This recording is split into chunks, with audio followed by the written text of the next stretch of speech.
The latest. Thank you for your love and support. I appreciate you. Or wonders they say shall never cease to happen in Africa. President Bola Ahmed Tinubu is in London. The red carpet, everything, ping pong ping. After everything, security was on the table. And what did Tinubu say? Tinubu is claiming that Nigeria is suffering from terrorism because of the leaders in Mali, Niger, and Burkina Faso not being democratic leaders. It is no longer the problem of days ago or months ago before the leaders in Mali, Niger, and Burkina Faso came into office. It is these are leaders that are bringing Boko Haram activities. But before then, all in all, General Abdurrahman Chiani told us one thing, that Nigeria is going to be used as a gateway to attack the leaders in Mali, Niger, and Burkina Faso. And Tinubu is proving right, because telling the Prime Minister of this means that they should come and help them fight against terrorism. And they believe that it is the leaders in Mali, Niger, and Burkina Faso that are causing Nigeria headache. We asked Tinubu what he's saying, deep down his heart. Does he believe that? Let's take Tinubu back to history, because they say history don't lie. Long before Assimi Goïta, Abdurrahman Chiani, and Captain Ibrahim Traoré came into the scene and even made a name on the global stage, Nigeria was bleeding. Oh, Tinubu, Nigeria was already on fire. In 2002, a group met in Maduguri. It wasn't an international Sahelian conspiracy.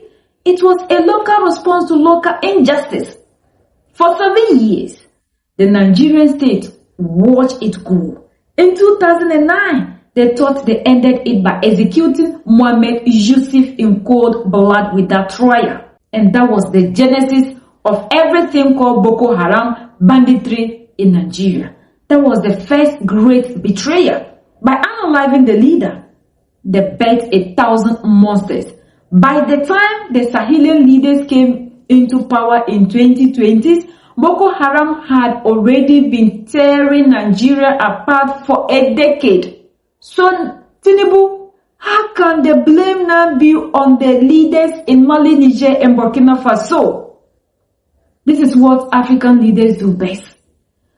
Some years back, it was Ghana, the president of Ghana, Nana Akufo-Addo, who visited Washington, and it was the same narrative. Going to tell them that Russian mercenaries are on the border. See, the narrative says the Sahel is the source of terror. But who opened the gates? In 2011, when the West moved into Libya, the Sahara became a highway of fire. Thousands of weapons flooded south. Nigerians leaders at that time did nothing to secure the borders. They watched as the weapons arrived. They watched as the bandits became armies. And currently we are challenged in being the largest city in West Africa, country in West Africa, and on the continent, and challenged by terrorism and the coming from the Sahel and the conflict of climate change and all of that. We will be able to discuss it in a bilateral and see what Britain can do to accelerate the friendship, partnership, and the collaboration. Thank you so much. Great. I said it. Y'all thought I was joking. Now you heard it yourself. I said Nigeria is going to be the staging ground for the invasion of Sahel states. They're going to use Nigeria to destroy the Sahel alliance. They're going to use Nigeria to ensure that Africa does not rise. Nigeria right now, they've multiple times have come out years ago. I've been admitting this, that multiple agencies have come out to say the key to controlling Africa is controlling Nigeria. That's how important Nigeria is. You control Nigeria, you control all of Africa. And now the Nigerian president just went to the UK, British Prime Minister, to say that because of the Sahel alliance, there's terrorism in Nigeria.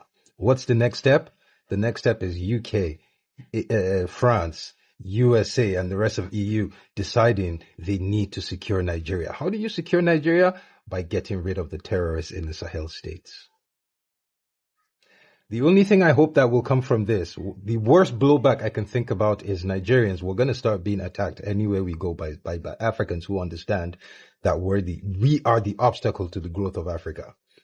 Right now, Burkinabes, Malians, Nigerians, at some point, if this shit happens, we're going to start being attacked. Because we're seeing Israelis attacked because of their governments. If we don't do something, the same thing will apply. If you don't rise to get rid of your government, you support this, you're the reason they're coming for us, so we will fuck you up. Because you heard him. You heard it out of his mouth. Climate change and the Sahel alliance, the Sahel states, are the reason for terrorism in Nigeria.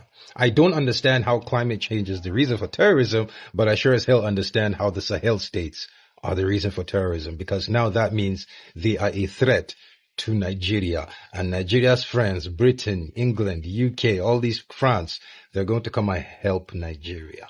This wasn't a Sahel problem. This was a failure of the Nigerian state to protect its own house. Why is it that our leaders don't want to accept responsibility? How does democracy be a protection? What at all have you yourself done to protect the lives of your people against this banditry ever since you came? How can you blame terrorism in Nigeria on the leaders in Mali, Niger, and Burkina Faso simply because they are not democratic? Even before these leaders took power in Mali, Niger, and Burkina Faso, these activities were there under the watch of democratic leaders. So how then do you tend to tell us today that what you are facing in Nigeria is as a result of the leaders who are not practicing democracy? What have we achieved ever since we started practicing democracy? Nigeria is not knowing peace because of these smaller nations. African youth, this is the time for us to unite. Because these leaders, I will always tell you, that you believe so much in them, are not ready for you to be free. Our leaders prefer that the black person remains as a slave. They are the ones that are fighting against our progress, against our freedom, because they are never ready to fight. They are black people in the guise of white. And if we don't rise up united to fight against leaders who are not ready to fight for the total liberation of the African, we will wake up at the wrong side of history. And we want all the ECOWAS leaders to know and understand that we love the Sahelian leaders. We will protect them. We see ourselves as one. And we see the Sahelian leaders as the way to total liberation. You don't want to be accountable for anything. You have thrown your power away. That is why your countries are suffering. You sit and give us speeches, yet you do nothing.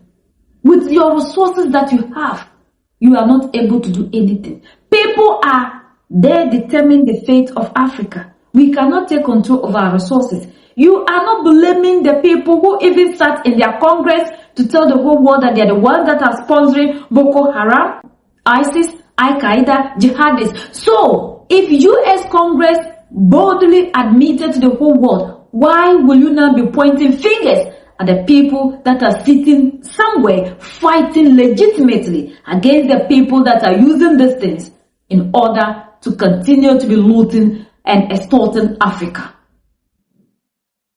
These are the people that will be giving speeches. These are the people the youth are following blindly. This is the time for us to wake up. We have slept for long as Africans. And if we continue this way, these leaders will bring us back the second slavery. We are the only ones that can set ourselves free. United we stand, divided we fall, and united we keep standing forever and ever. The greatest enemy of the African is mental slavery. So let's decolonize ourselves from mental slavery. Let's keep sharing to educate our brothers and sisters. Together we'll make Africa great for ourselves and the next generations that are going to come. So that's the latest around the world. In Africa, West Africa, and in Nigeria.